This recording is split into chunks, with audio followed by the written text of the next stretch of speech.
जय हिंद दोस्तों, वंदे मातरम। हमारे देश में कई सारे लेजेंड्स मौजूद हैं अगर हम क्रिकेट फ्रेटर्निटी की बात करें, और कपिल देव उनमें से ही एक हैं। जब भारत इस वर्ल्ड कप से बाहर हुआ, जो कि किसी को भी उम्मीद नहीं थी कि ऐसा होगा और इतनी जल्दी होगा, मतलब उन्हें पहले ही दो मुकाबले पाकिस्तान और न्यूजीलैंड से हारने के बाद 90% ये चांसेस हो चुके थे कि इंडिया जो है इस वर्ल्ड कप से बाहर जाने वाला है, क्योंकि काफ़ी सारे इफ एंड बट्स उसके साथ लग चुके थे। इसीलिए क्रिकेट के जितने भी पंडित थे सभी यही कह रहे थे कि यार ये वर्ल्ड कप अब खत्म है इंडिया के लिए, और हुआ भी कुछ बाद में ऐसा ही।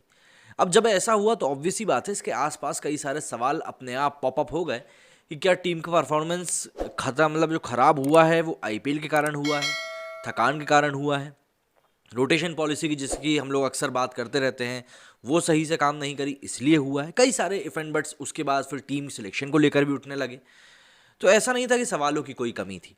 ऐसे में कपिल देव, जो कि हमारे भारतीय क्रिकेट इतिहास के एक बहुत अहम हिस्सा है, हमको पहला वर्ल्ड कप इन्हीं की कप्तानी में मिला था, उन्होंने भी आईपीएल और इंडियन टीम को प्राथमिकता देने के लिए इंडियन टीम के कुछ प्लेयर्स के ऊपर सवाल उठा दिए।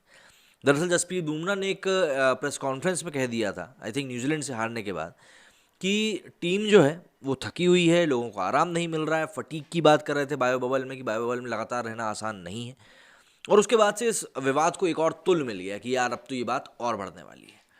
तो ऐसे में ऑब्वियस सी बात थी कि कहीं ना कहीं कपिल देव ने जो ये बयान दिया था उसके बाद सामने आकर कि देश पहले है या आईपीएल पहले है, उसको कई लोगों ने सपोर्ट भी किया था। लेकिन रवि शास्त्री अब हेड कोच के पद से हट गए हैं और उसके बाद उन्होंने कपिल देव की इस बात का बहुत ही माकूल सा जवाब भी दिया है। टी20 world cup head coach Ravi Shastri के कार्यकाल का आखिरी आईसीसी टूर्नामेंट था। इसमें टीम इंडिया ने काफ़ी निराशाजनक प्रदर्शन किया।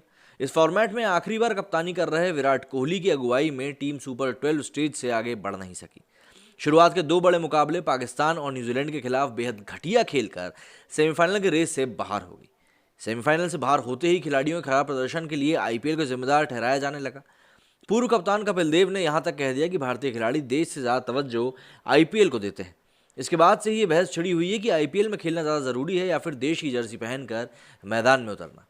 इंडिया टुडे के साथ बातचीत में टीम इंडिया के पूर्व हेड कोच रवि शास्त्री ने आईपीएल पहले या देश के जवाब में कहा कि जाहिर तौर पर इसको लेकर कोई सवाल ही नहीं है।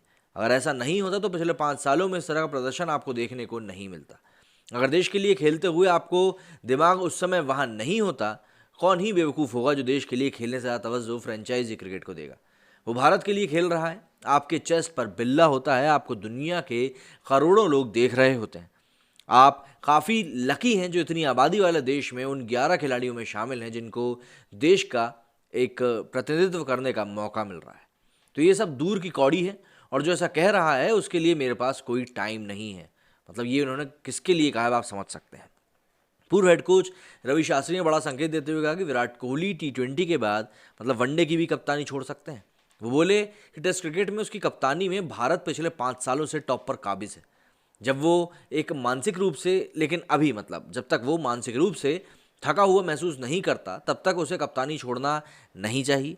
वो हालांकि आने वाले टाइम में बल्लेबाजी पर फोकस करने के लिए हो सकता है कप्तानी छोड़ दे, लेकिन ये इमीडिएटली नहीं होगा। लेकिन ऐसा हो सकता है कि वाइट बॉल क्रिकेट, मतलब कि लिमिटेड ओवर्स की जब हम बात करते हैं, के साथ ऐसा हो सकता है, और वैसा कर भी सकता है कि वो सिर्फ टेस्ट की कप्तानी पर ध्यान केंद्रित करे और अपने बैटिंग के ऊपर फोकस करे। और विराट कोहली, जिनके के बारे में अब बातें ये हो रही हैं कि भाई 2019 से लेकर अभी तक उन्होंने कोई सेंचुरी नहीं मारी है। एक समय सचिन तेंदुलकर रिकॉर्ड तोड़ते हुए उनको देखा जा सकता था। तो ऑब्वियस सी बात है, अभी सवाल काफ़ी ज़्यादा गहरे होते जा रहे हैं, और रवि शास्त्री ने जिस तरह के स्टेटमेंट्स दिए हैं वो स्टेटमेंट्स ऑब्वियसली कहीं ना कहीं अंदर की कुछ बातें हैं जो बाहर निकल कर ला रहे हैं। मेरे स्टूडियो में फिलहाल इतना ही। जय हिंद, जय भारत।